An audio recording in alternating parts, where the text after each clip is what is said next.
बिहार में विधानसभा चुनाव की तारीखों की अभी तक आधिकारिक घोषणा नहीं हो पाई है, लेकिन पूरे देश में इसको लेकर सियासी घमासान मचा हुआ है।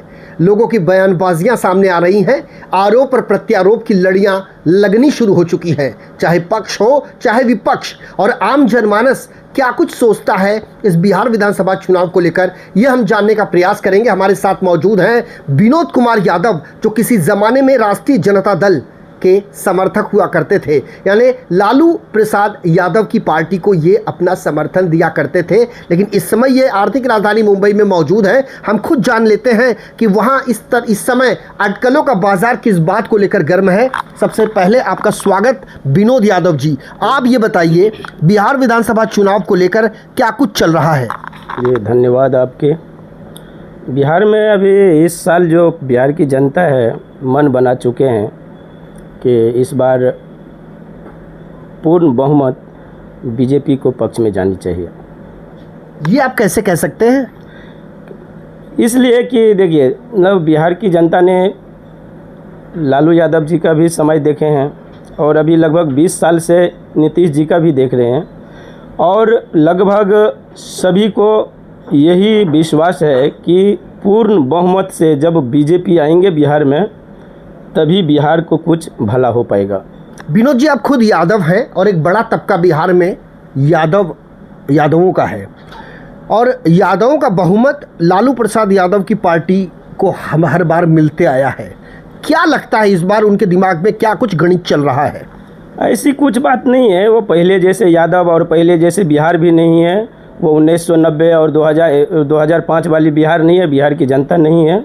अभी सबका मैंडेट चेंज हो चुका है। सभी ने विकास को मतलब चुनने की कोशिश कर रहे हैं। जो नेता, चाहे वो किसी भी जाति से हो, किसी भी धर्म से हो, जो विकास करेंगे उन्हीं को पक्ष में हम लोग समर्थन करेंगे, चाहे वो किसी भी पार्टी से हो। खासकर अभी देश में जो माहौल चल रहा है, जैसे बीजेपी जहाँ जहाँ पे है विकास हो रहा है, और सभी का उम्मीद है कि पूर्ण बहुमत से जब बीजेपी को हम लोग समर्थन देंगे तो बिहार को विकास होना निश्चित है। तो बीजेपी ही क्यों? नीतीश कुमार की पार्टी क्यों नहीं? जनता दल यूनाइटेड? नहीं, काम ये भी करें। अभी जैसे दोनों साथ में हैं, लेकिन नीतीश बाबू जो क्या रहे, कभी उनके मन के कोई अंदाज़ा नहीं ले सकते हैं ना। कभी अभी बीजेपी में है तो वो उनके साथ है, अभी क्या मालूम कल जाके उनका कुछ हो जाए तो वो चले जाएंगे आरजेडी में। तो उसमें क्या होता है ना, बिहार की ये दोनों जात के बीच में ना पब्लिक पीसा जा रहा है। विनोद यादव जी, आप यादव समाज से आते हैं और राष्ट्रीय जनता दल के समर्थक भी रह चुके हैं।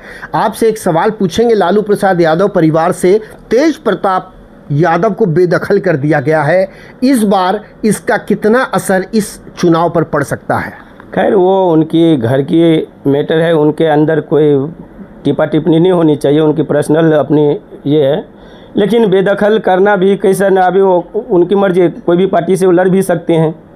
आरजेडी आप लोग क्या सोचते हैं, क्या ये जानबूझ के सब सोची समझी रणनीति के तहत तेज प्रताप को बेदखल किया गया है, या वास्तव में तेज प्रताप से ऐसी कोई गलती हुई है और उसके बाद पिता लालू प्रसाद यादव को ये निर्णय लेना पड़ा? गलती अगर जो आप एक रूप से देखेंगे तो गलती तो हुई है।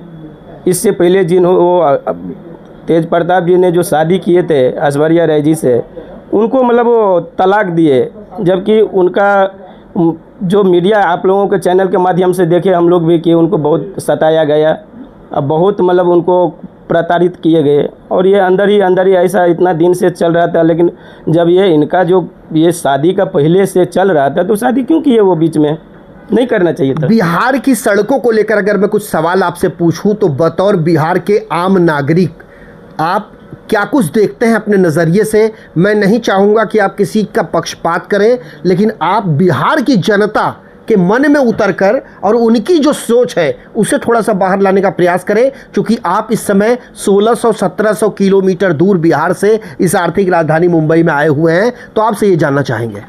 नहीं, आप देखिए, बिहार की सड़क जो है ना बहुत अच्छी है, और लगभग जो भी मतलब इधर उभर खबर वाला रोड है उस पर काम चालू है।